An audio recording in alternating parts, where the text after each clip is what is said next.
अभी मैंने कर दिया।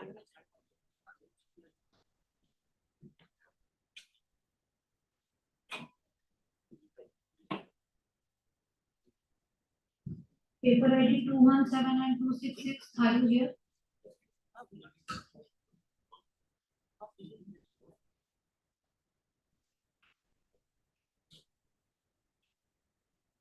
When the 182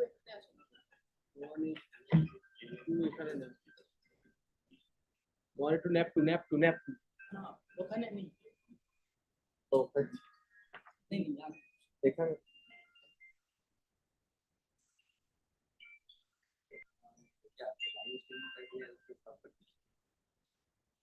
इसको रहने बट हम वहाँ से स्क्रीन शेयर नहीं करेंगे।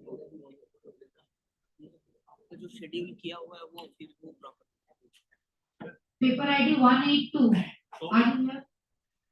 टाइमिंग शुरू कर दाओ। ওই দুটো এলে লাস্ট দেখি গই है।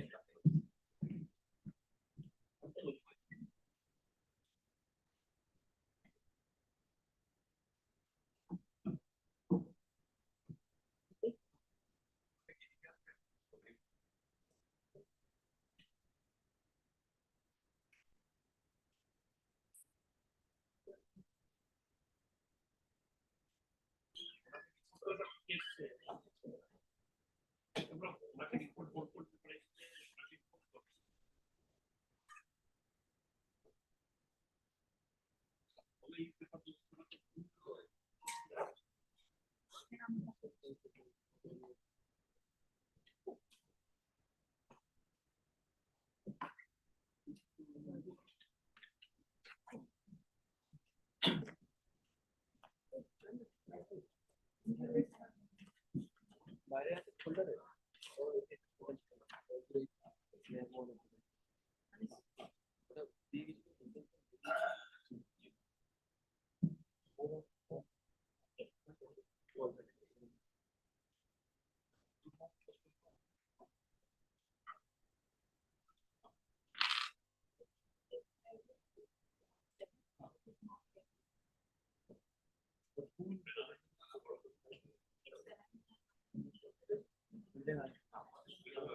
Thank you.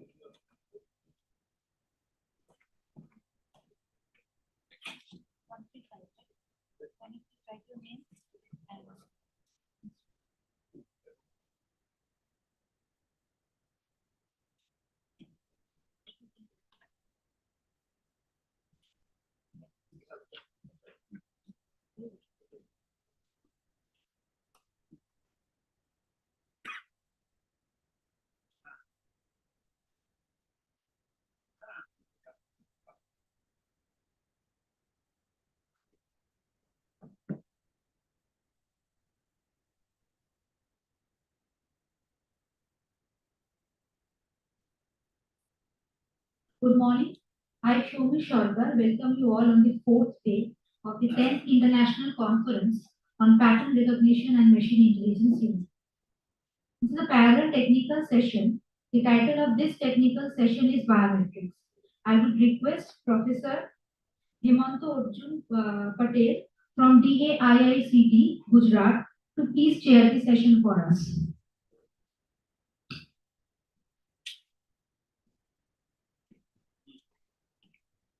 Mic, mic, mic to touch.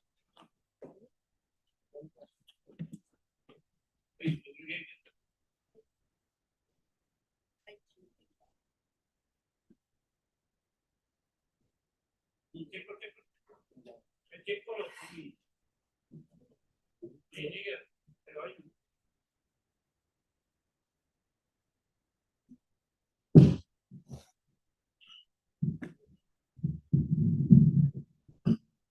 Good morning to all. This is Hemant Patil from DAIICT. I also represent Speech Research Lab at DAIICT. So, welcome to this technical session on biometrics. So, let's invite the paper ID 008 FVI-NET, translating thermograms to facial vasculature imprints. And the paper will be presented by Dr. Anirban Dasgupta of IIT Guwahati.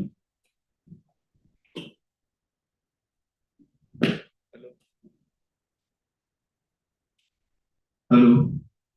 Thank you, Professor Patil. Myself, Dr. Anirban Dasgupta, Assistant Professor, Department of Electronics and Electrical Engineering, IIT Guwahati. And I am here to present our paper, FVI-NET, translating thermograms to facial vasculature imprints. So, let us begin with facial vasculature. Facial vasculature is the arrangement of the blood vessels in our face. And this arrangement has different arteries and veins, which are highlighted in the figure, as you can see.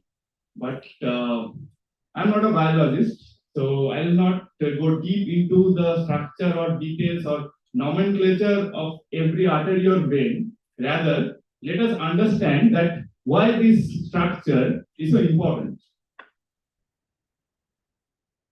So that problem of finding this pattern of blood vessels is called facial vasculature extraction. And vasculature extraction has many applications. And one of the most important application is biometrics, because every individual has a different alignment or the arrangement, the spatial arrangement of these blood vessels. And there has been a lot of applications, a lot of publications which report the distinction of different patterns of this vasculature. Then there are cognitive and affective studies which relate to this vasculature. Like if I get angry, this blood flow in this vasculature will change. Different regions will be having different flow of blood in different emotions. Then in animations, these are widely used to mimic popular characters, and of course in healthcare, specifically to find out or diagnose certain diseases. So how do we extract the vasculature? One method is the dermoscopy method, which actually is kind of a torch-like device which is scanned through the face, and the image of the vein patterns or the artery patterns are obtained. The problem with this method is that, first of all, it's a contact-based method. You need to have contact with your skin, and the field of view is limited. And the alternative of this method is thermal imaging, which actually captures the superficial temperature as an image. And why this thermal imaging has become popular? Because it's a non-contact method, and moreover, as the blood is flowing, these blood regions will have a different heat signature compared to the remaining portion of the face. And also with advanced technologies in thermal imaging, we can get real-time data. So we can not only monitor the vasculature spatially, but we can also have the temporal variations of the blood flow. But the challenge is that facial thermograms usually have low dynamic range, and the contrast is very poor, and the process of vasculature extraction is significantly difficult. So the existing applications are by Buddharaju et al. And Guzman et al., who basically have used morphological image processing operations to extract the vasculature pattern. Now, their applications were biometrics, and for biometric applications, these methods were significantly okay. But when we want to go for the dynamic variations of the vasculature, like I want to observe a person's facial blood flow for a specific amount of time or across time, then these methods do not actually capture the variations. And the reasons for these are that these methods are like really sensitive to these parameters of these morphological patterns, and also very sensitive to the thermal noise. So what makes this problem so challenging? So if you can see the figure at the left, so that's a facial thermogram looks like, where the intensity is denoting the relative distribution of the surface heat or surface temperature. And the right side, what you get is an FBI image. FBI means facial vasculature imprint. And this is what we want to extract. So if we formulate this problem mathematically, it's I of xy should be a function of v of xy. But in practice, it's almost impossible to find a unique function f which can actually map. So how to solve this problem? So one solution is these days, specifically machine learning has come up in solving such problems where you need to map to, you need to estimate a function through data. So the objectives of the work are first to prepare the ground truth data, because there are no paired data set available which have the thermal image as well as the vasculature imprint. And the second is to actually train a suitable network that can translate a facial thermogram to its vasculature imprint. And the main contribution of this paper is the neural network, which we have named as FBI net. And this net, if you give input a facial thermogram, it will give you the corresponding facial vasculature imprint. So what we have used is a conditional generative adversarial network based architecture. So GANs have been popular these days in many image translation tasks, and conditional GANs, what it does is the generator will actually generate an image. Instead of having a noise, it will have an input image. So that input image is the condition. So in this specific problem, given a thermogram, the generator should generate its corresponding facial vasculature imprint. And the discriminator task is to discriminate whether the generated facial vasculature imprint is from the data set or from it's from the generator. So it has to distinguish whether it's fake or real. And hence we get the adversarial loss, which the generator will try to minimize, while the discriminator will try to maximize. So the overall loss function is minimizing the generator and maximizing the discriminator. Now, because this loss function produces often a blurry output, so the original paper of conditional GAN by Isola et al., they have proposed the usage of L1 norm, which reduces this blurriness. So we add this regularization term, which is the which we add lambda times the regularization loss, L1 loss. So now it was time to prepare the ground truth data. So this we involved two physiologists and a computer vision expert. So all these images were manually annotated using a graphics tablet using the COCO annotator tool. So we randomly collected 2000 facial thermograms from the heteroface, KTFE and USTC NDI databases.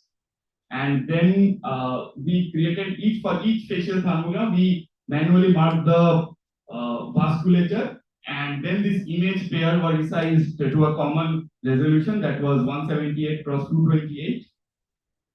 And now designing the network. So this network model is very much inspired from the original paper of conditional GAN by Isola et al. So here what we do is that we have the generator which uses a unit architecture. So there is an encoder and a decoder part, and there are skip connections. Since this was important because the thermal image resolution was poor. So these skip connections cascaded the original encoder, like say C15, we have a cascaded C1, C14, we have a cascaded C2, and so on. And finally, this generator will generate some image. The discriminator will distinguish whether this image has come from the generator or the ground truth vasculature pair which we have provided by manual marking. And the discriminator model is trained with a binary cross entropy, which is a very common loss for any two-class problem. We use a learning rate of 0.0002, and we trained for 100 epochs with a single image as a batch size. And this was mainly due to the limitation of memory. And we compare the results with the result of Buddharaju and Guzman, and we compare with respect to each of the prominent vessels, and we define the detectability factor, which is how many across all the images, how many specific blood vessels are actually detected by each method. And from our results, what we find is that our method is actually performing better compared to the other methods, and it is compared for specific blood vessel like the M blood vessel, it's almost the same, but in certain cases there are specific improvements like this blood vessel A, it has significant improvement. And of course, some blood vessels are very difficult to detect, so we did not get much accuracies like 61% and 59% detectability factors. But overall, what this method was able to do is it helps in the temporal variations across the facial vasculature. So these are the visual results. We presented some quantitative results. Now qualitatively, you can see that how these methods are working. So since the first two methods are based on classical morphological operations, so there are a lot of spurious vasculatures detected, and the detections were not good. Whereas since this method, the FBI net, is guided by the ground truth image, so the detectability was much better. And the second metric which we have compared the results are intersection over union, which is a so the first method will just say that whether it's detected or not, but this say that how closely it is detected. And we have performed the intersection over union for the three methods, and we see that of course the UTSC and VAI data set for all the three methods, the results are comparatively less compared to the KTFE and heterophase database. And one of the main reasons is that the contrast of this data set is really poor. So to conclude the work, so we proposed a deep learning or a data-driven method to extract the facial vasculature, which is an improvement over the other methods which are mainly based on morphological operations. And the network is based on a conditional GAN, which we have named as the FBI net, facial vasculature imprint. And a lot of effort was devoted to the manual marking scheme under the guidance of experts for the extraction of ground truth data. And we have compared the techniques for the static cases, and in future it will be interesting to observe, or the next future goal of the work is to observe how this blood flow occurs across time, and whether can this method be used to assess the different physiological conditions across different subjects. And since this method is non-invasive, non-contact, passive method, so if this net can actually give a good accuracy in assessing the physiological condition, this will open up a new domain of research in not only biometrics but in health science as well as cognitive and affective studies.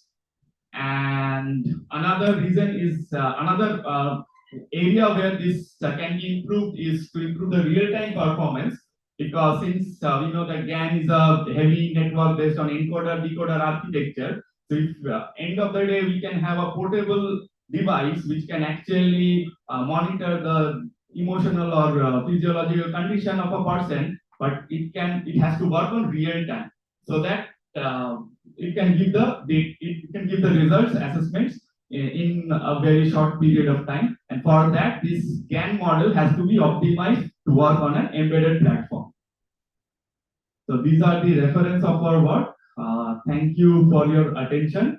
Any questions? Let us thank the speaker. Any questions, from the audience? Yeah, Yes. there are two questions.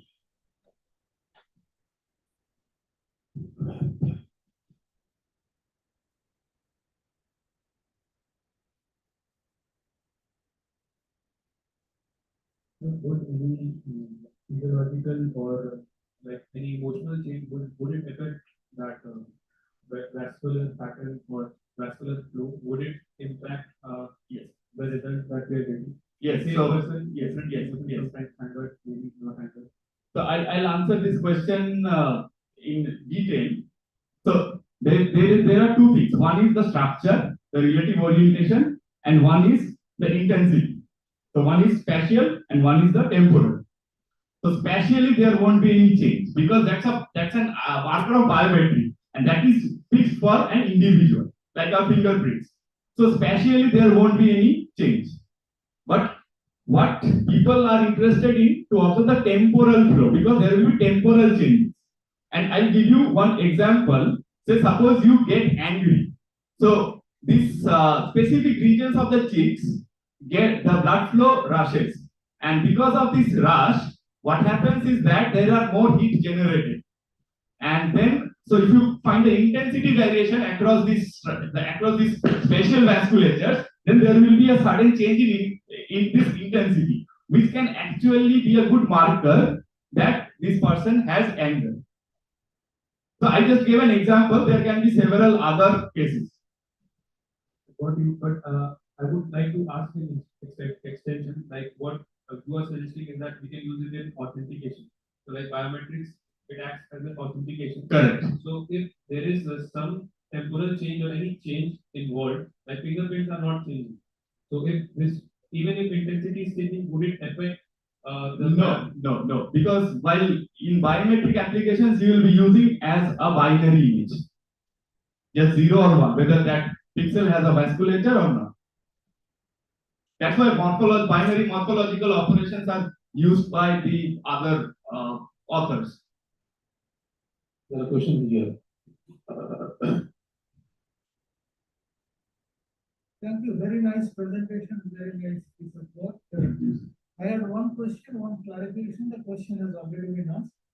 The clarification is, since you have annotated the data manually, first clarification is how big was the annotated data set? And second is the performance statistics that you have shown. What kind of training test protocol was used? Yeah, thank you for your question, sir.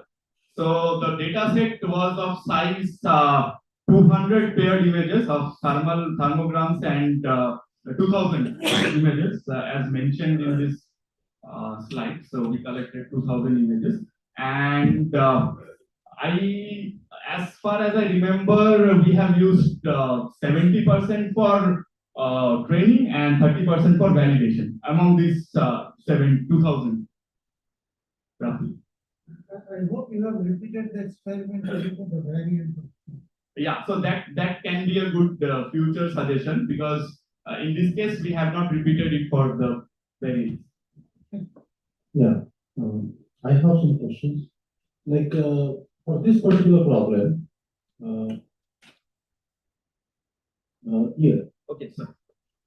this particular problem, you propose FV INET. Yes. So, like, and then you use conditional GAN.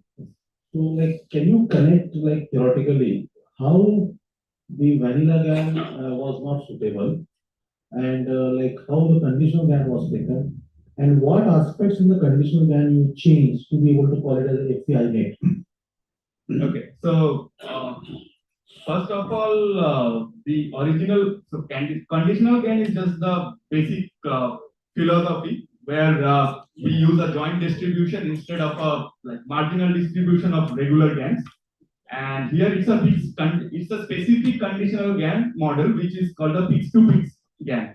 So in conditional GAN, what we do, we give a label input and we get the generated image. And in fixed-to-fixed GAN, we have both paired images. So it's the joint distribution of the paired images.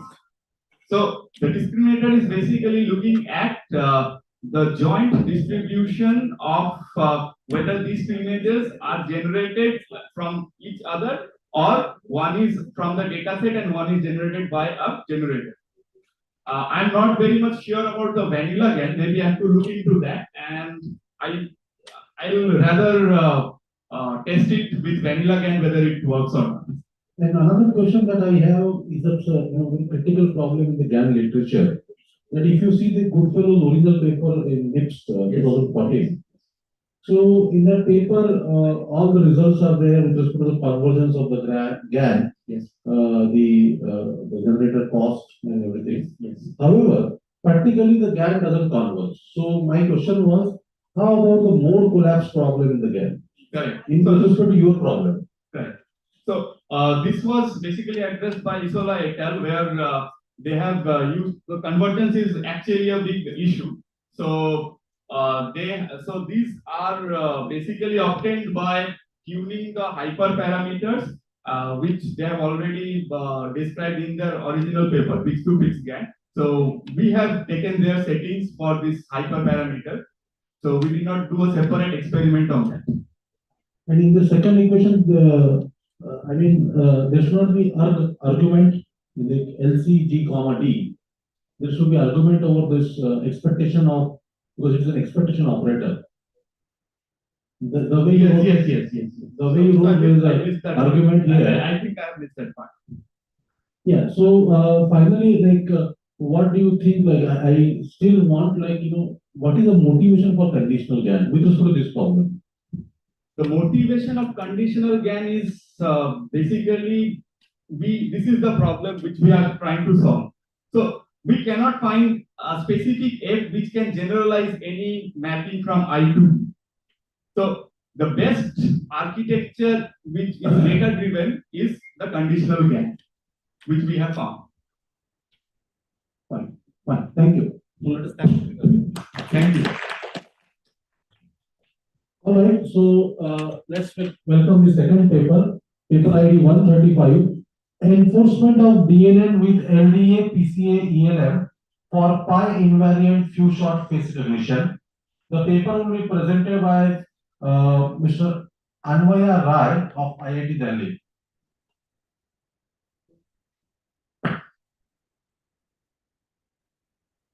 Good morning, everyone. So myself, I'll be talking about how we can extend.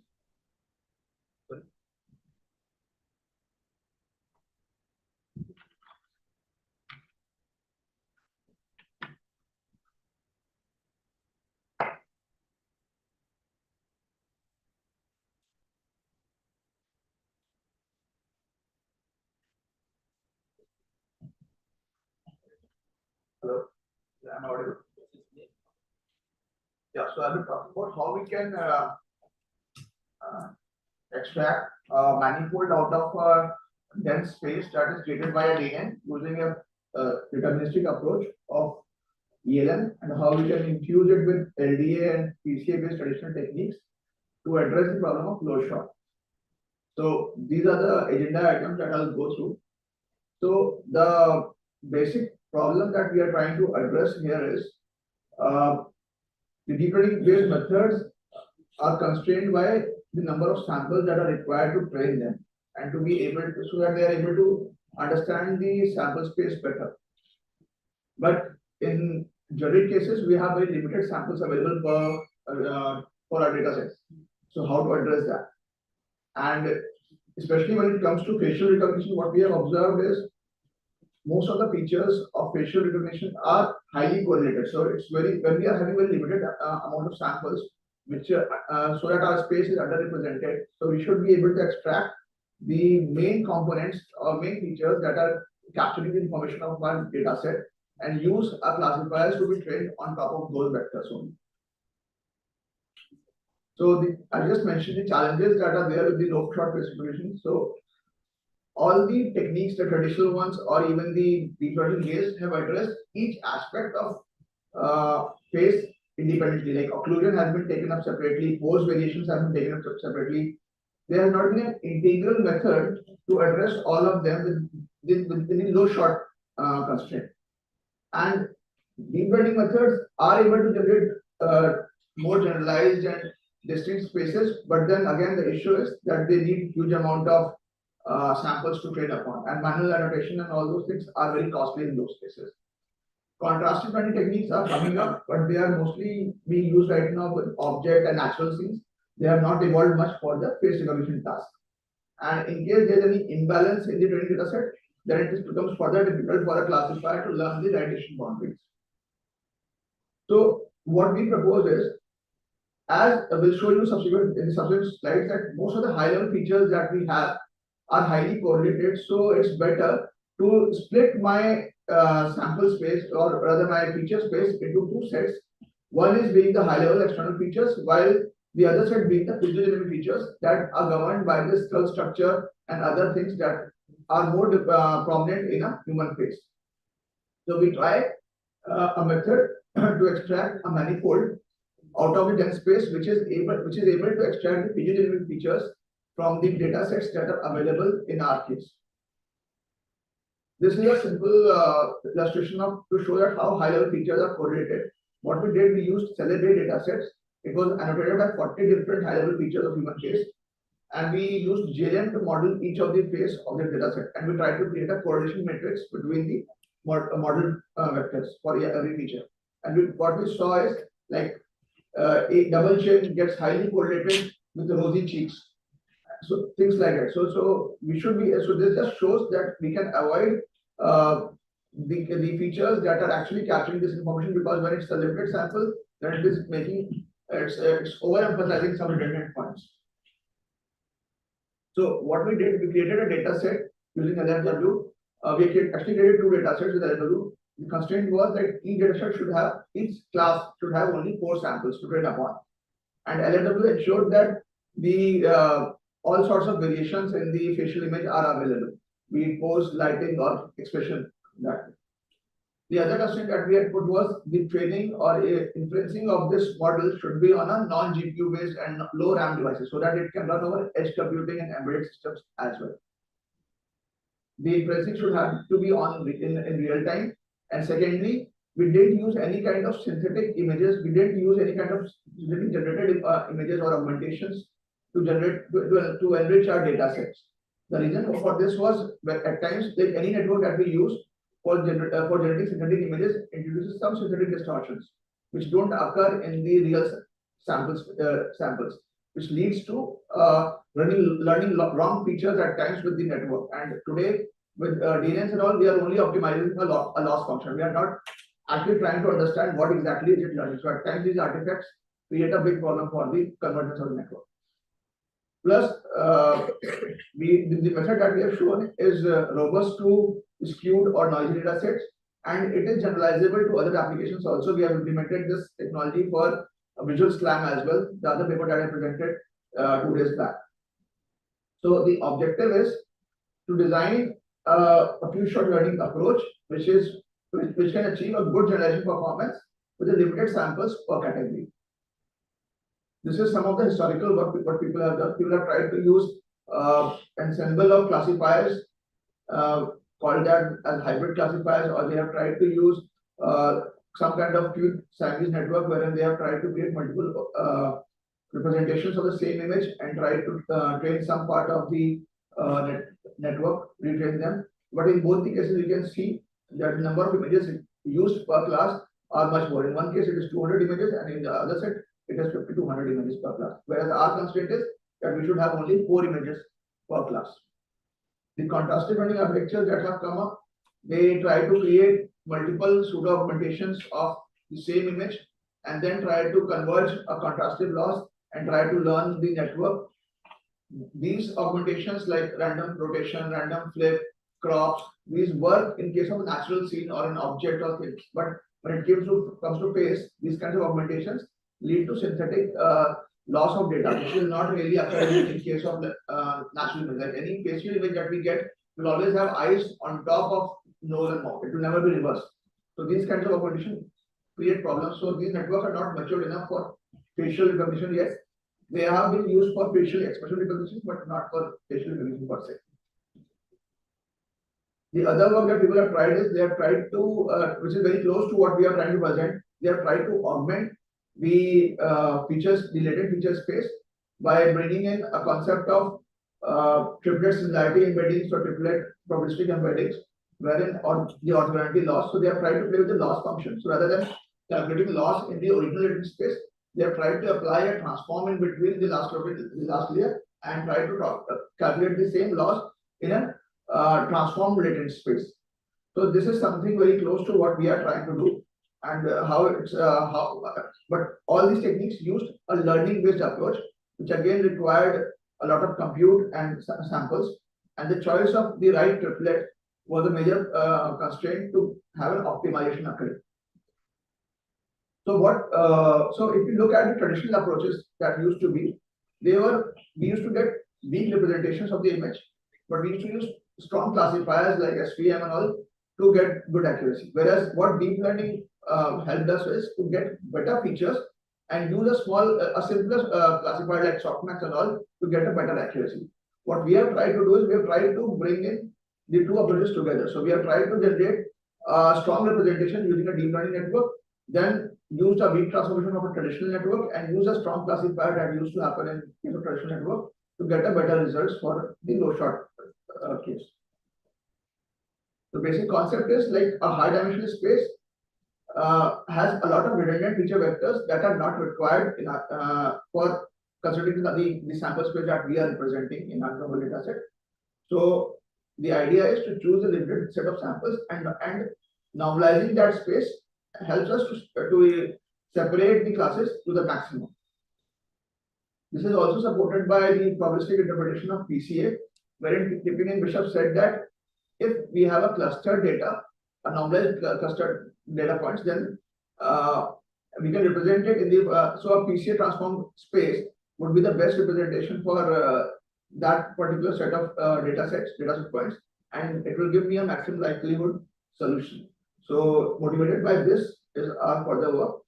So what we do is, with the objective to fine tune my deep neural network, and we aim to reduce the dimensionality of my space, the latent space, and doing that in a deterministic manner. So dimensionality reduction comes from the concept of PCA and LDA, where the deterministic approach that we are talking of is coming from the ELM framework that we are imposing in ahead of the deep neural network. So ELM is a statistical method, a deterministic approach, which extreme learning machines basically, which doesn't need any training, while it gives a good generalization and an optimal solution for the linear equation problem. So I'll just go in depth with this. So when we have very limited number of samples, we are capturing very limited information. So most of the features that are available in the latent space are actually underrepresented. So we can have the maximum energy components captured with a very limited number of samples. Choosing them through LDA or PCA helps us get the discriminatory as well as generalizable features, and then implementing it through ELM helps us to avoid any memory and compute overheads in the process. So this is the pipeline that we are trying to show. So this is my original pre-trained network that is generating any face embeddings. It can be a face net or a ResNet. this space is a latent space that is generated by this deep neural network. It will be 128 dimensional in case of FaceNet, or it can be 2048 in case of NZ50. The idea is the sample space that I'm having, most of this embedding space is sparse, is empty form. So I can bring in another transformer network ahead of this. It can be an MLP basically, which is able to generate a smaller set of dimensional embedding for the same set, and the classifier can learn a better representation, better classification boundaries in this space. Now this can be, if I call it through an MLP or a single layer feed-forward network, in that case, one approach is I train this network completely, or the other approach is I calculate these weights of the incoming layer as well as the outgoing layer statistically in a deterministic manner. So we are taking the second approach because it ensures that we need very less compute for both inferencing and training part. So this is our algorithm. So the thing is that the CNN weights we have frozen. This ensures that every single image that I give generates the same set of embeddings in the first relation network, and only the weights of the relation network are updated. So we normalize samples in the RGB plane. The normalized embeddings of the training sample are then fed into into a classifier, and through an SVM we generate a benchmark result. Post that, we estimate the PCA and the LDA basis vectors for that particular generalized embeddings, and we choose limited number of samples in different iterations to limited number of basis vectors in every iteration to form the to estimate the optimal dimension of this transformed latent space. And this process is constantly repeated and evaluated against the benchmark. The idea is we have to find the optimal weights for this transformation matrix as well as the dimensionality of this transformation matrix. So what we observed was, so the dotted lines try to show you the benchmarks of accuracy achieved over LMW by the actual network, say by FaceNet, which was having actually 128 dimensional space using a classifier like SVM. Whereas when we started playing in the when we transformed this 120 dimension into a PCA transform space and started reducing the number of basis vectors that we want, there were instances wherein much lesser number of features were good enough to beat the accuracy that was achieved by the original network.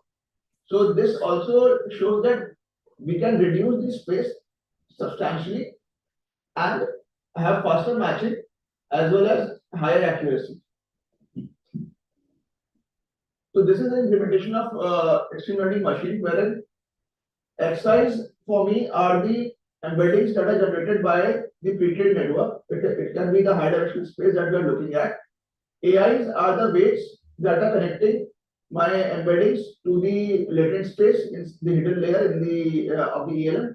These AIs are initialized either to PCA or LDA or a combination of both.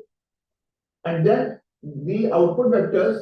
So this layer is the YIs are the class labels that are expected to come out as a result, and the values of VIs are calculated statistically through the pseudo inverse of the linear equation matrix, that is this phi. And here phi is my activation function. In that case, we use sigmoid here. So the advantages were that, so we can see that we are able to reduce this. So basically, the hidden layer n is deciding the dimensions or the number of features that we are actually capturing. So this is what is being used to reduce my dimensionality as well as to organize and generalize my space better for my novel data set. So we were able to suppress the underrepresented samples without impacting the other features. The method was deterministic because we calculated the weights statistically, and it didn't increase the complexity of the model and performance. The solution was with minimal training error because the least square solution was provided by the generalized linear system of equations, and good generation performance at small number of weights. That was the advantage. The concern was the choice of optimal value of n, for which we had to do this process iteratively. And we had three settings in the entire experiment, wherein in first case we were augmenting the network only with a PCA transform space. In the second case, we augmented the network only with LDA. And in third case, we concatenated the embedding generated by the PCA and the LDA transform space. And we compared the results for all the three transform space classified rate on all the three transform spaces. So this was the training set where we first passed the validation samples through the feeder network, tried to create a benchmark result. Then we applied the feature space transformer ahead of the feeder network, and we kept reducing the number of basis vectors in this feature space transformer periodically to estimate the optimal number while comparing it against the benchmark results achieved in the previous stage. And finally, in the testing stage, we used the frozen feature space transformer over the test images to estimate the accuracy. What we saw here, we tried to use two types of pre-trained networks here. We have used FaceNet as well as SNet50. And the data sets contained two types of data sets. One is ultra low shot and other is low shot data set. Both were generated using the LFW database. So with ultra low shot, we ensured that we have only 4 images for training, and rest all the images were used for testing in the class. Whereas in low shot data set, we had close to 15 images in total per class. So out of which 4 to 10 were used for training, and rest were used for evaluation purpose. So what we saw is, in case of FaceNet, the latent space is 128 dimensional, right? But the baseline accuracies were beaten by if you use a PCA based transformer with an embeddings that were in the range of 40 to 60 itself. Whereas in case of LDA, we were not able to meet the benchmark for this particular case, reason being the number of classes that were available for this space were 423, whereas our actual dimension of this latent space was only 128. So it was much lesser than the number of classes required to get the best LDA space. So LDA says that maximum we can have is the dimension comma class -1 labels that we can have. So since it was much lesser, we have to compromise there. So LDA was not able to beat the benchmarks here. But in subsequent case, when I increase the number of classes per number of samples per class, the number of classes reduced. So in this case, we were able to, our latent space dimension was much more than what we wanted here, and we could see that even LDA was able to beat the benchmark on that data set with much lower sample spaces that were required. This is only trying to show maximum of 90 as compared to 128. When we took ResNet50 is basically 2048 dimensional space, but we had only 1692 images for training out here. So for testing out here, because 4 images per class and 423 classes. So these are the maximum number of images that were available to estimate the PC or the the LDA space. So maximum basis were available was 1692. So we could see that rather than 4028, only close to 90 odd basis vectors were good enough. If we use a PCA prediction and if we use a LDA based prediction, then close to 300 odd features were good enough to beat the benchmarks. The same was observed for a low shot data set as well. Now that the number of samples were increased, so LDA could learn better boundaries, and even lower samples were good enough to lower number of basis vectors were good enough to beat the benchmarks here. The important part was we could actually club the LDA and PCA together and with much lower basis vectors as compared to the original data set. So original ResNet50 is having 2048 dimension, whereas if I club LDA PCA based transformer, I can use only 3048 and 121 basis vector from this is from LDA space, this is from PCA space. I am able to beat the accuracy with much higher margins. A total of embedding space being only 469. So if I'm looking at using networks like FaceNet or something that is 128 dimensional, instead of that, we should look at using networks that are a combination of we can use a denser network like ResNet or something to estimate the features, and then apply these kind of transformation ahead of it to extract a low dimensional space and do the actual comparison in this low dimensional space for faster embedding matching and for edge devices. This is what we are proposing here. And as the results show that we could compress the space close to 30% of the original, or even at times 10 to 20%. With accuracy being much higher than what was estimated earlier, evaluated earlier. So maximum we could go is 99.76 was the accuracy to which we could go. And this is all with just 4 samples per class. So the conclusion was, the idea is that the dimensionality reduction and choosing the optimal dimension of my space is the key if we are looking for an edge-based devices, and wherein the dynamics is that any new class can be added on the fly or can be removed from the system just to avoid any training and all. And we should use denser networks to extract better features and augment them with techniques of regression, with the technique of PCA and LDA to get a reduced space and do a better comparison, better matching and faster matching basically. And the downside is that PCA has an advantage that it can be applied to both regression as well as classification problems, whereas LDA can be applied only to classification. It cannot be applied to regression-based problems. So PCA ELM, if I use ahead of a deep neural network, I can apply it to regression as well as classification, whereas LDA ELM or LDA PCA ELM can be applied only to classification and verification problems. So that was from my side. Any questions, please? Let us thank the speaker first. So, any questions, please? Yes, sir. How about the generalization of this? Yes, sir. So so ELM is so You are reducing the dimension. yes, sir. So I'm reducing dimensionality, but yeah. So the features that are being captured from my novel data set, the ELM itself, the solution of the equation is this. So since the solution per se, the least square solution ensures that the output is still good, is well generalized for the samples, for the features that are captured by my novel data set only. So there might be samples that are, there might be features that are not captured well by my novel data set. So I'm anyways avoiding that. That kind of relation is lost, but the amount of information that I'm having with me, I'm able to capture that and I'm able to generalize that well in the transform space. This is the idea. I have one more related question. You tested with 423 different classes. Yes.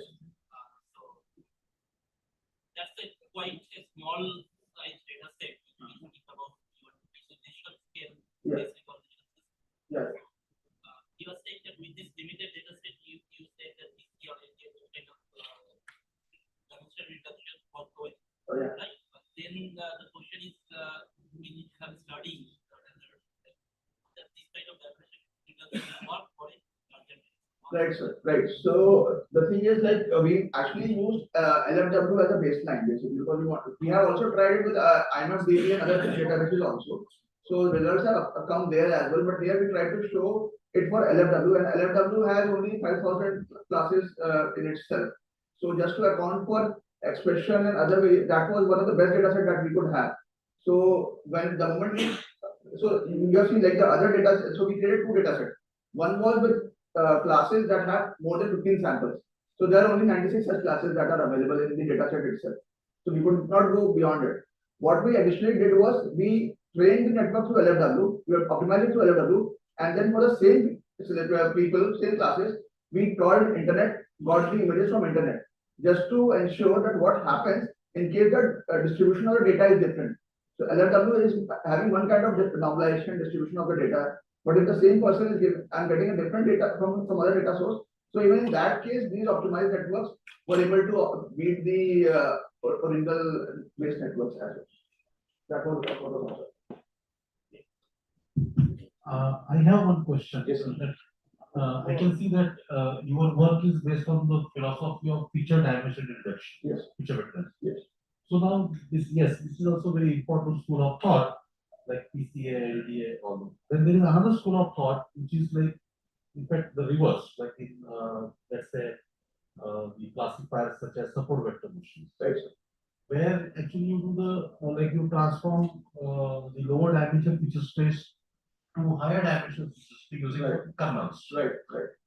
So my question is then, how do we know like the features redundant in the higher dimension or they are distributed in the higher dimension. So, in particular, there has to be something that in the covers theorem of separable patterns, covers theorem in machine learning, that you transform the lower dimension feature space to the higher dimension feature space via some kernel. Right. So you get a more discrimination. Right. So the patterns which are non-linearly separated in the lower dimension space are separated in that. Yes. So how these two conflicting schools of thoughts are there? How do we? Yeah. So that's what I tried to mention here.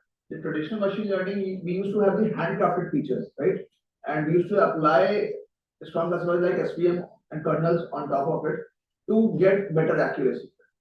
So when it comes to handcrafted features, it is so that was a weak representation that I'm looking at. So I tried to augment this weak representation with something like a CNN.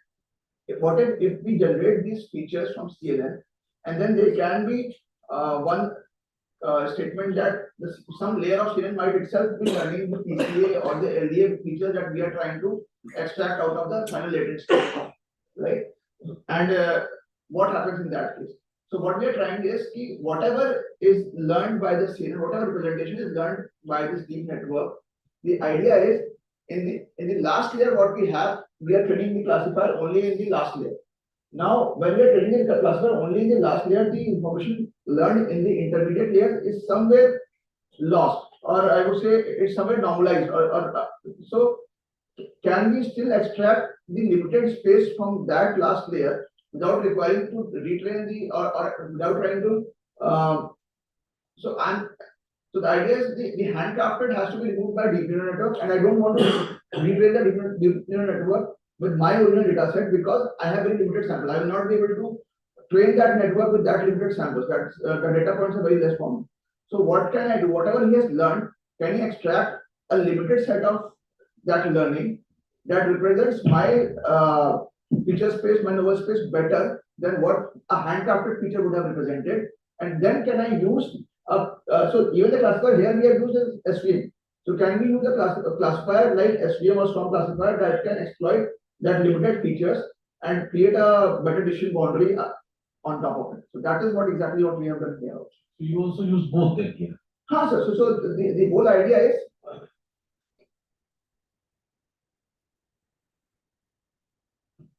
the whole idea is we have used deep learning network to extract strong features, applied deep transformation to extract the relevant features out of this space, and then use a strong classifier ahead of it to understand these decision boundaries that are generated by these limited number of sample feature space related variables that are captured. So the strong classifier is the SVM out there that we have tried.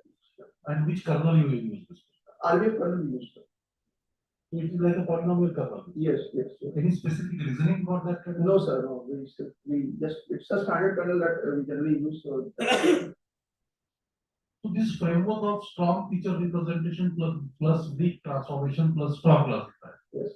Can we have some theoretical structure on this kind of framework as the Covers theorem represents the theoretical structure?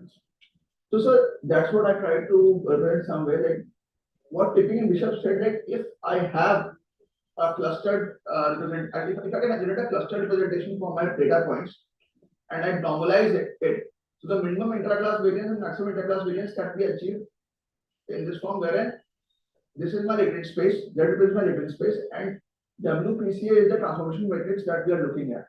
So if we do a PCA, if I apply a PCA on that data points, I will and choose my limited number of feature spaces, basis vectors, then I will be able to generate a space that has maximum inter-class variance and minimum intra-class variance.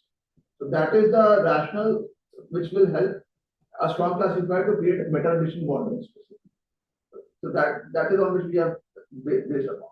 Maybe next time maybe you can reduce the text content in the project. Sure. Too much of text is there. Okay, sir. Otherwise, a very good one. Thank you. Let us thank the speaker.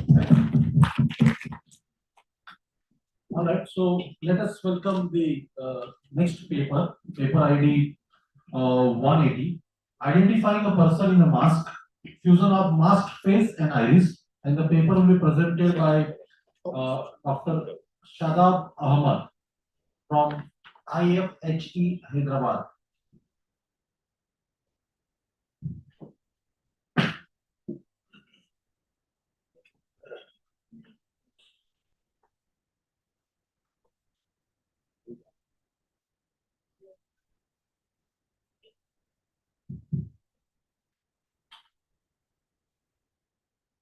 On করে রাখ দিতে হ্যাঁ দূরে চলুক দূরে চলুক করে this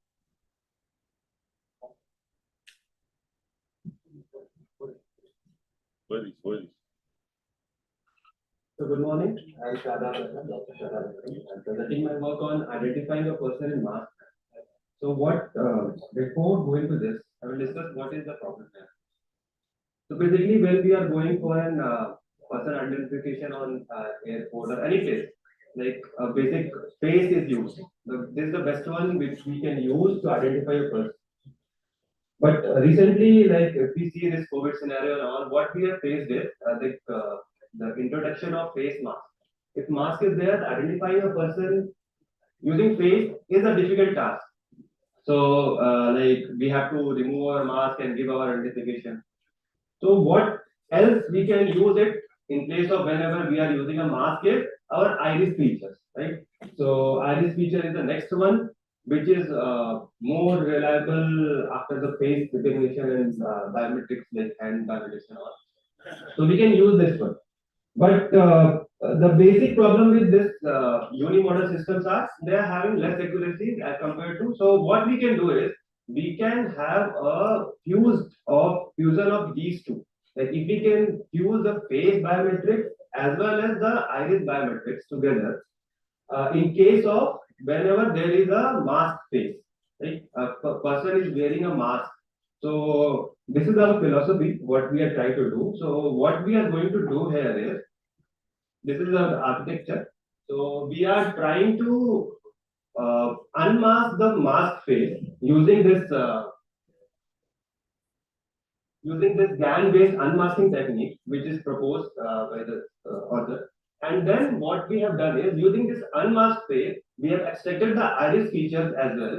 And then we have combined both features, the multimodal features, at the score level fusion, using our proposed PSO-based score level fusion method. And then finally, we have done the identification. So I will one by one explain all these things. So basically, this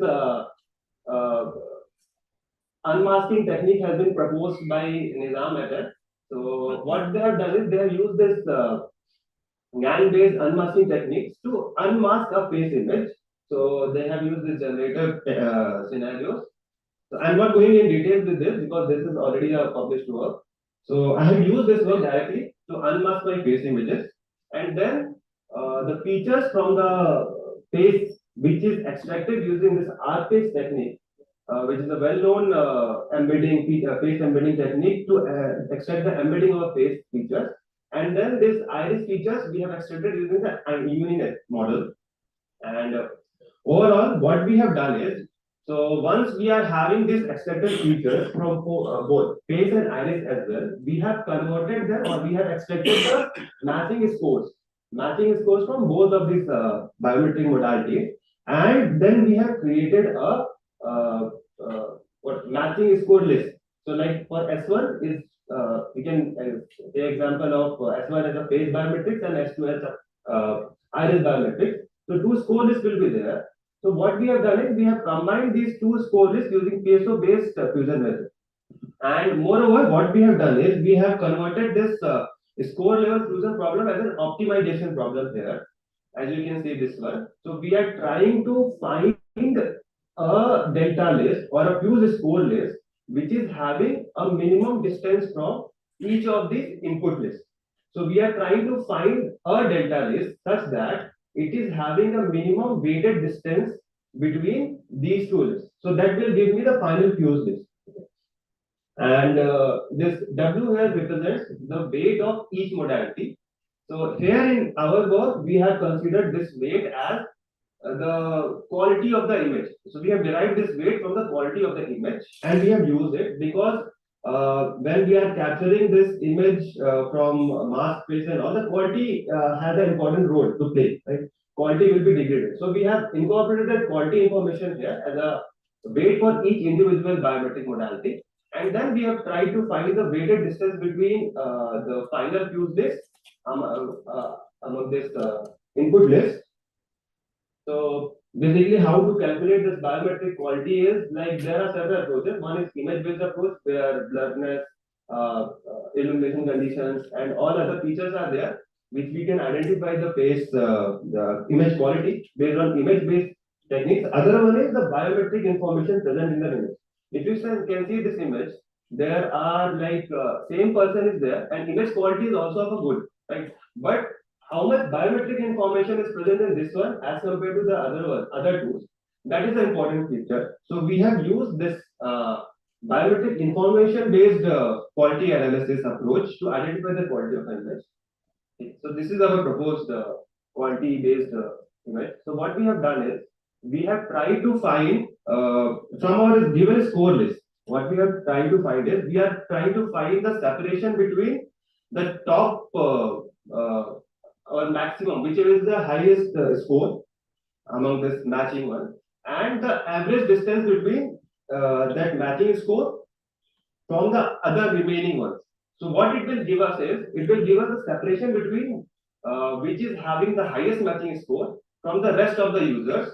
So the philosophy is, it will be having the good quality image will be having a better separation as compared to the low quality image. So this will give me quality information that is directly used as a weight for my each modality.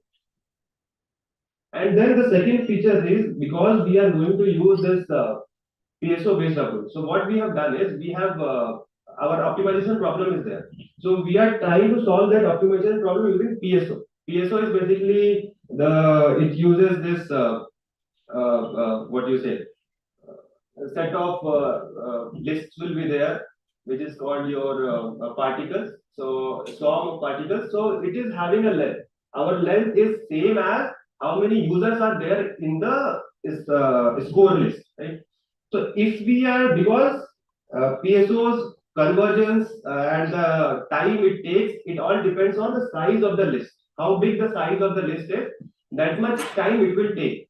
It's proportional to it. So if we are able to reduce this dimension here, because all the users are not relevant in the identification portion, only the users which are more relevant or more close to the final user, those are only important. So what we have done is, we are trying to reduce this dimension in some way. Like, if a smaller dimension is there, it will take lesser amount of time to finally converge. Right? So to reduce this size, what we have done is, we have also used the same score based approach. What we have done, we have find the top identified user in each of the score list, and we have found out what is the position of that user, or what is the rank of that user in the other list, right? And based on that, we have selected the range, at what range we have to go. Finally, we got our reduced list. So that reduced list, and for both face and iris features, we have combined using this PSO based method. And finally, we have tested this one on the face iris dataset which we have created, because that combination of this type of dataset was not available. So we have used this Salib face attribute dataset. It is having around 10,000 classes, but as we are having a small set of iris dataset, so it was having around 435 different classes. So we have taken 435 users from this Salib dataset and created a virtual dataset, and we have applied the mask on each of these spaces, and then we are trying to unmask them, and then finally the fusion is happening. So this is the result to showing what if there is a face mask, and if there is not no mask is there, so what is the accuracy we are getting, right? So if there is a face mask, the person is able to identify, and if we are able to remove this using GAN based method, so we are getting a better accuracy as compared to that one. And then these are the results showing what is happening when we are trying to fuse the mask face with iris, and with whenever we are unmasking the face image and combining with iris. So these are the approaches, and this is our proposed approach.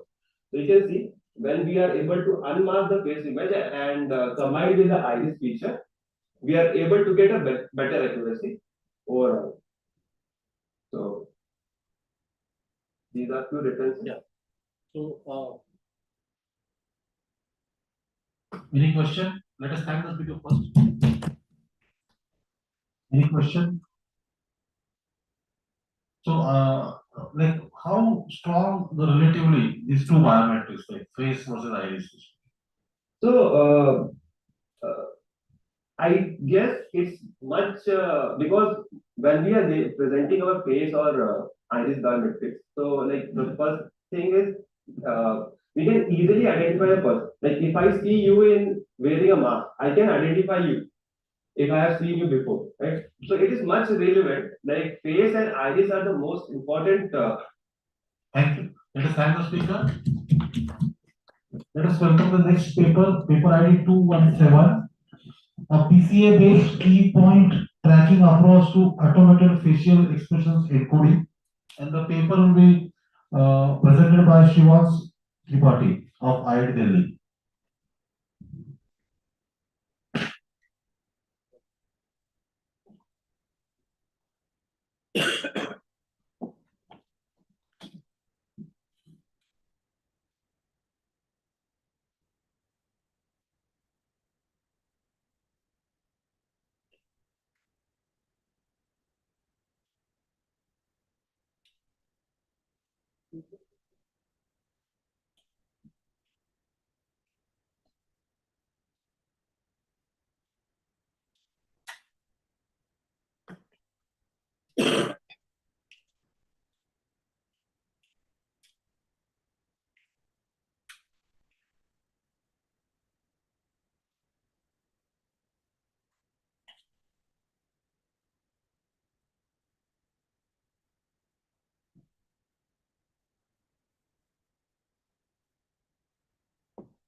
So, good morning everyone. My name is Shivansh Tripathi. I am presenting my work on PCA-based key point tracking approach to automated facial expressions encoding. This was done with Professor Rahul Garg at IIT Delhi. So, here is a brief outline of my presentation. First, we'll try to understand some background on facial coding systems, followed by understanding why exploration of automated techniques are so important. So to start, facial expressions have a diverse spectrum. First of all, we know that they convey important emotions such as happy, anger, sadness, etc. They can convey other complex mental states as well, such as depression, whether you are agreeing, whether you are concentrating, you are bored, and so on. And researchers have identified thousands of other distinct expressions as well. So, given such complex range of expressions, how do psychologists compare and study them in a standard way across different questions, such as what emotion it displays, whether it's a fake or true emotion, whether it's an abnormal or healthy expression.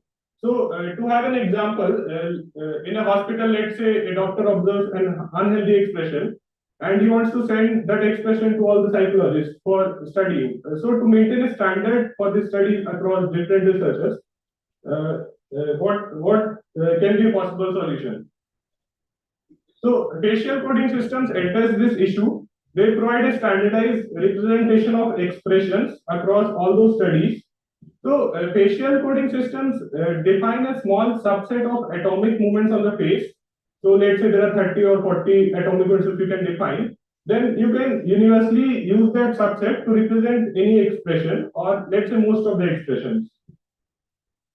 So here are some sample atomic movements. For example, you can pick a movement on the eyebrow and label it as one atomic movement. You can pick an atomic movement on the lips and label it as another atomic movement, and so on. So some of the existing facial coding systems are FAST, MAX, NP, FACS, and some extension of FACS such as NFCS and CFACS. FACS is the most comprehensive and fine-grained coding system among all these. By comprehensive, I mean it can code a more diverse range of expressions. It can represent a large subset of expressions than the other ones. So the other coding systems are as of now less comprehensive than facts. So some of the action unit defined by facts are shown. For example, an inner brow razor, it will code for the inner movement of the inner portion of the eyebrows. Similarly, a lip corner puller will code for the movement of the corner of the lips. So given all this background and so some more background, how the facts action units were devised. So researchers such as Paul Ekman and Wallace Friesen, they used to activate each of their facial muscles using electrical stimulation, and they used to record their expression years, and they used to spend years and years on this, and then they would manually analyze, look at all these expressions to define their action units. And even to date, this facts is supposed to be covering most of the visible expression, but it does not cover all of them. So given this background, we ask two questions. Can the process of discovering facial coding systems be automated? And can the automated systems be as efficient as the existing manual ones? So all the coding systems to date were created by manually looking at facial expression videos, as we discussed. And to our knowledge, we are the first ones to propose in this line whether we can discover a facial coding system in an automated manner.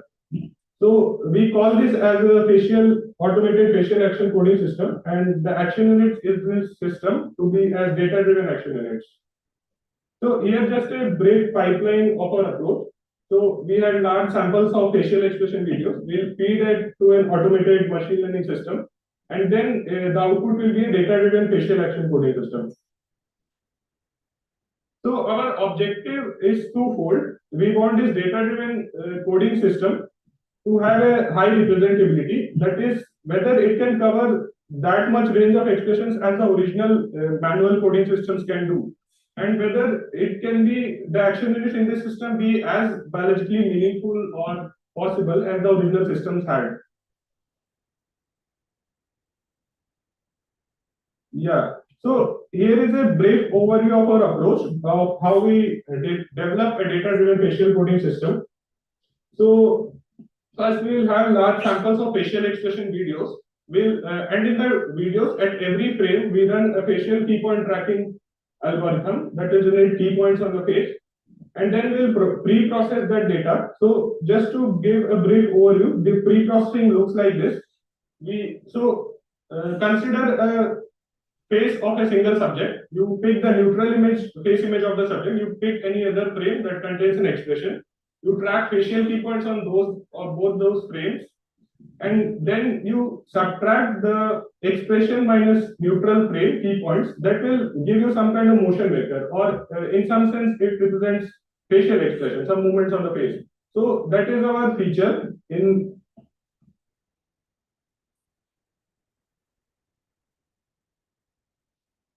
So yeah, this pre-processing actually generates those features. And then, so these features can be represented in a matrix. So these key points are 136 dimensional. There are 68 xy coordinates. So it becomes a 136 dimensional vector. And these features can be represented from all the samples. You can represent them in a matrix X, 136 cross N. And then we apply an unsupervised algorithm that will decompose that matrix into an approximate UV, two matrices to UV transpose. And then we'll collect the basis vectors from this decomposition, and that will be our data-driven action units, or the action units in the automated coding system. So this is just to demonstrate what the automated coding system will do. Given a new video, given a new sample video, you can run a key point tracking on it. You can again generate the same pre-processed features, and you can pass this through our coding system. You will get the corresponding codes.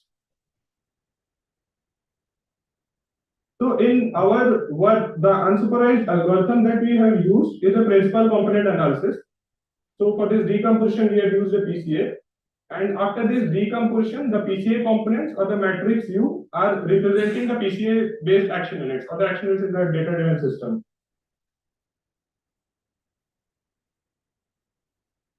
So just to give some definitions of our evaluation metrics. So if you train a PCA model on a matrix X, then the PCA decomposition can be represented as X. hat equals to UV transpose, and you also have a test data Y, which has some n number of samples, again with the same number of dimensions, and you reconstruct the test data Y with the same PCA components. Then we define the following metrics. First is called train variance explained, which is represented by this formula. It is just a measure of how bad the reconstruction is. And another metric we have is the test variance explained. So now, how do we choose the best data set for estimating the PCA action units? For that, we had three data sets, CK plus, DISPAR, and BP40 spontaneous. We trained a PCA model on all the three data sets and compared their average performance on the test data sets. So this table represents those results. So we can see that DISPAR has an average test performance better than the other data sets. Therefore, to estimate these PCA action units, we train the PCA model on the DISPAR dataset and then we do our further analysis.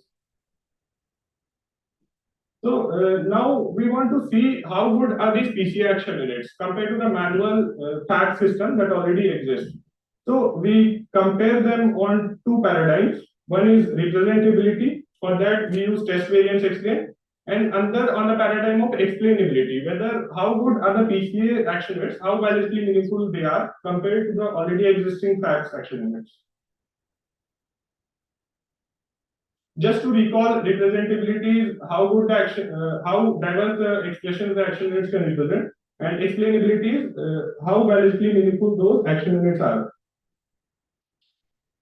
So we have divided facts action units into two subsets. We call it as pure action units and comb action units.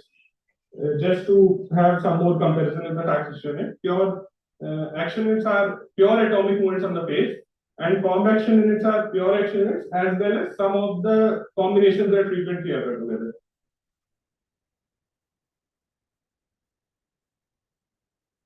We compare the representability of the facts action units and our PCA based action units on the two test data sets, BP40 spontaneous and CK plus. And at every point we choose the top 7 or top K action units and we compare the performance for all the three action units, how good they are representing those data sets. So we can see that PCA action units can outperform pure action units as well as comb action units with only small number of action units used.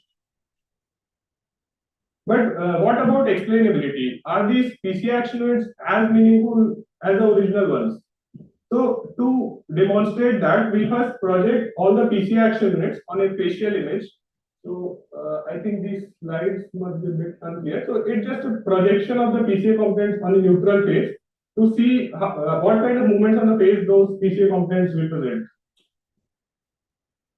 So just red key points actually show the position on a neutral face and green key points show the position of the projected PCA components. So as of now, to come up with the explainability, we compared movements in each PCA component with the knowledge of the facial muscle, direction of the facial muscle movement that we had from facts. So for instance, the key point movement on the lips in this component comply with how facial muscles would naturally move at that point. So lips generally move down and they also move in other directions and they can be understood by this arrow diagrams on the face. So we did this comparison on all the PCA components and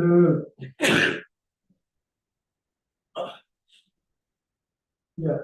So just to demonstrate how a non-explainable key point movement would look like. So in this component, we can see that there are some absurd movements on the eyebrows. So when generally we won't see the eyebrows to be moving sideways on the face. So this key point on the face is a kind of a non-meaningful or less balancedly meaningful movement. So using this type of inference, we conclude that 50% of the PC action units are completely explainable, while the rest of them contains some non-biologically possible movements, some non-biological movements. So notice that in facts action units, since they were manually devised by Paul Ekman and Wallace Layton, all the facts action units were 100% biologically meaningful. So to summarize, the contributions of this paper would be So we are the first ones to propose in this line data-driven or automated facial coding systems. And the learned action units were learned by the PC algorithm, and we call them as the PC action units. And our PC action units can explain better variants than the facts-based action units. In the test data set, BP4 is spontaneous and CK plus. However, as we have seen, there are some limitations of the PCA-based algorithm. So while all the fact-based actions were 100% meaningful, we observed that only 50% of the PCA actions were able to explain biological possible movements. And another drawback is that the representation, sorry to go that back. So another problem is the PCA-based, in the PCA-based representation, the encoding matrix is dense. So for example, if a face contains just an eyebrow movement and you try to represent it using the PC action unit, even then the PC action unit would just use all the components to represent that just that eyebrow movement. And this is less meaningful because biologically it should have only one or two action units to represent that small eyebrow movement. So future studies can work on improving the interpretability of the data-driven action units, and then we can see how closer can we get to the facts-based or manual-based systems. So with this, I will conclude my presentation. Thank you all. And any questions? Thank you, speaker. Any question? Yeah, there are questions at the end.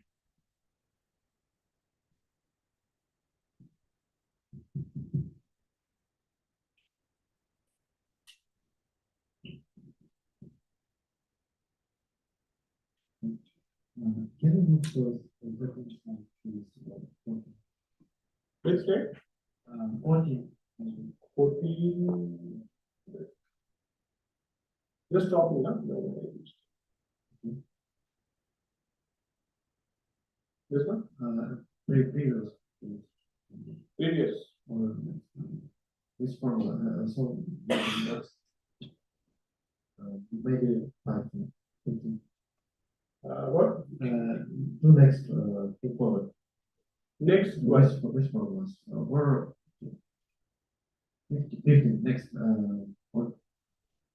So I would ask, do you do the normalization of points on the base? So you can see two bases with different sizes, maybe. So can you speak a little louder? Did you do normalization to your key points? So two faces can have different sizes. So it's usual you can do normalization. Memorization. Normalization. Normalization. Oh, so you are saying the face, these key points need to be normalized. Yes. On the face. Yes, actually, because I have to hide some methodology. These key points are actually affine transform and the similarity using similarity transformation. We have moved all the key points to a standard space. So when you subtract a neutral from an expression frame, both are in the same standard space. So that normalization is taken care of. Okay, thank you. And next question: Did you create features by yourself, so you can set some distance, maybe with L2 distance between maybe left side of eyebrow and right side of eyebrow or lips? Okay, so you are saying instead of just taking the difference, why can't we take L2 now?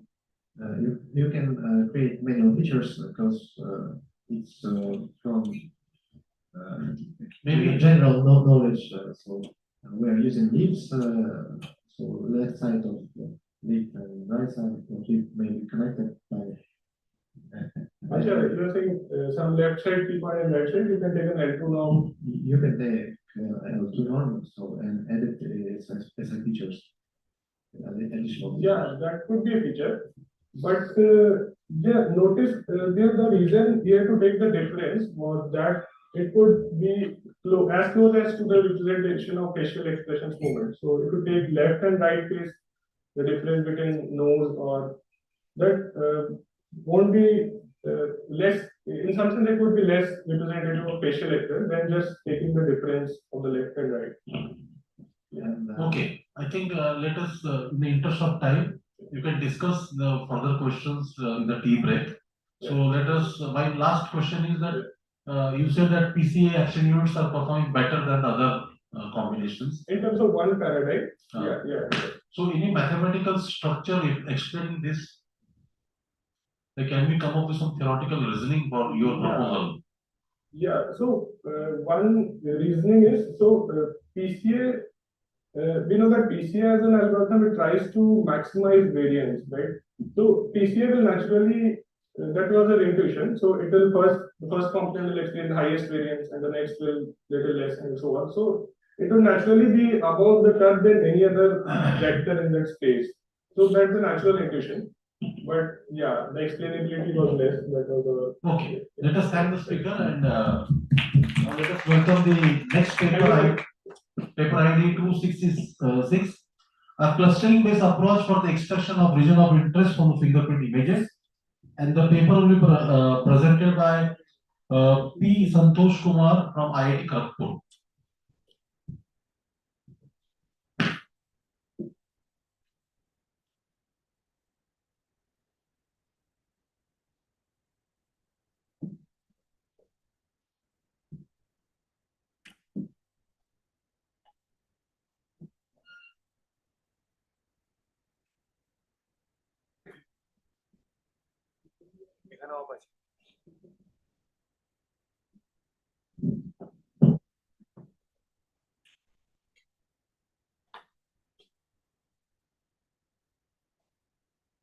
Good morning, everyone. Yeah. Good morning, everyone. My name is Santosh Kumar. Please start the presentation. I am here to explain this. These are the contents of my presentation. And we know that fingerprint technology is increasing a lot because of its permanence and distinctiveness. But there are still some disadvantages, that is because of mainly that is because of distortion and noise, and moreover for the fingerprint recognition, the current technologies are considering entire fingerprint image or segmented image. So instead of that, we can extract a part of the fingerprint image and consider that as a full fingerprint image. So that is the whole idea of this RY extraction. So there are some existing methods. They just blindly crop a particular region in the fingerprint around some point. So and that is not that like useful. They just crop based on the experimental results. So we want to give particular method for that RY extraction. So this is the machine learning based approach. So in the literature, there are we can classify them into three parts. So mainly first one is they use filters, and then after filters they just use some distorting measures and then extract segmented image. There is no particular paper based on particularly for RY extraction. Currently, there are 2-3 papers in the deep learning, but not filtering based or clustering based. And these clustering based also they use K-means algorithm for extraction of segmented fingerprint image. So the research gap is so manually cropping a region around a core part is not that reasonable, and moreover, if you crop a particular region around a core point, that should be consistent across multiple impressions of the same fingerprint image. So that is not the case in the existing methods. So we want to overcome these challenges. So proposed method is basically consists of 5 steps. So one is block segmentation and then feature extraction and agglomerative clustering and clusters, and then selecting one particular cluster and mapping that particular cluster to fingerprint image. So coming to block segmentation, so fingerprint images are taken and then that fingerprint image is divided into particular blocks. So here we experimentally set it to 23, and from each block we are going to extract 5 features, that is gradient, orientation, curvature, Hessian and frequency. These 5 features are extracted for each block, and then mean of those features are taken and then form a particular vector. So here for each block we will be having a particular vector, and those vectors are called as features, and then we apply agglomerative clustering based on those features. So here the target is to get 3 clusters. So that is the reason behind 3 clusters is one cluster is considered as a background and remaining 2 as a foreground. And from those 2, one cluster is indicate that it is not useful, and another cluster is our ROI. So agglomerative clustering is applied based on this single linkage, that is minimum distance between 2 clusters. And so as I told you, so after getting 3 clusters using clustering algorithm, so one cluster is ignored based on the curvature and orientation properties, because there won't be any orientation and curvature in the background, so that will be ignored.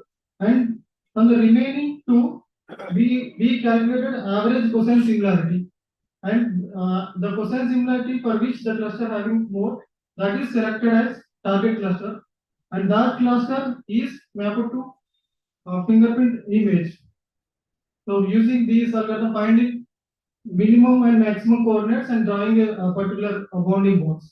So this bounding box is considered as a full fingerprint image. So for this experiment, we have used these 2 data sets, SPD 2010 and then FPC 2002 DB2. Mainly SPD is used for like proving that ROI always contain a 4 point, and FPC is proved for the consistency of the ROI. So here we can see the extracted impressions. These are the same fingerprint impressions, and then we can see the ROI is consistent across all those impressions. And here we can see all the images contain 4 point, which is a red point. So the bounding box contain all other 4 points. And here the fingerprint recognition performance without ROI, with ROI, we can see that with ROI for these particular 2 data sets, it is increasing. We can clearly see here FAR for. So other metrics also we have given.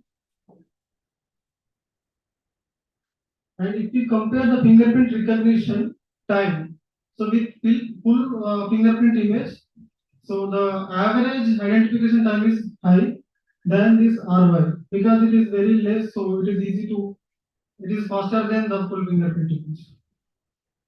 And this is the like comparison with existing methods, the filtering based and K-means algorithm. So it is giving higher accuracy than existing methods. And we have performed 2 experiments. We have selected mean of the gradient and orientation. So why that mean? So we have also performed with mean, median, mode, and variance, and we calculated misrate. Here misrate indicates that whether the ROI contain 4 point or not. So based on that, for the mean there is less misrate. So we have chosen that mean as our metric. And then between agglomerative clustering and K-means, so we choose agglomerative because of this CDAR score is very high for 3 clusters, because we want 3 clusters. And the conclusion is, so as I told you, like the processing time is decreased very much, and the accuracy is increased a little bit, but it is okay. Little bit is increased, and this technique is also like can be used as a segmentation algorithm also. And the disadvantage is this method mainly depends on fingerprint quality. So if the fingerprint quality is not good, this method won't give that much good results. So as a future work, we can use deep learning method for extraction of features and then extract the ROI. So these are the differences. Thank you. Yeah, any questions? Yeah, so like what are the limitations of the current work? Sir, actually it highly depends on fingerprint quality. If the quality is not good, the features extracted won't give good results. So what is your opinion? What could be the future direction to alleviate those limitations? So we can use we can go for deep learning for the feature extraction particularly. Okay. It depends on highly. Thank you. So let us thank the speaker again. Yeah. Thank you.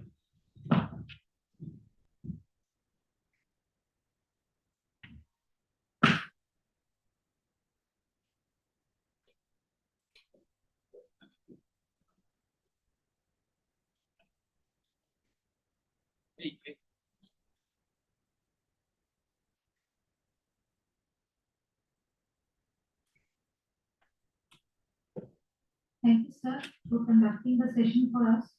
I would now request Professor Pradipta Maji to please take the Professor Khalid with the meeting.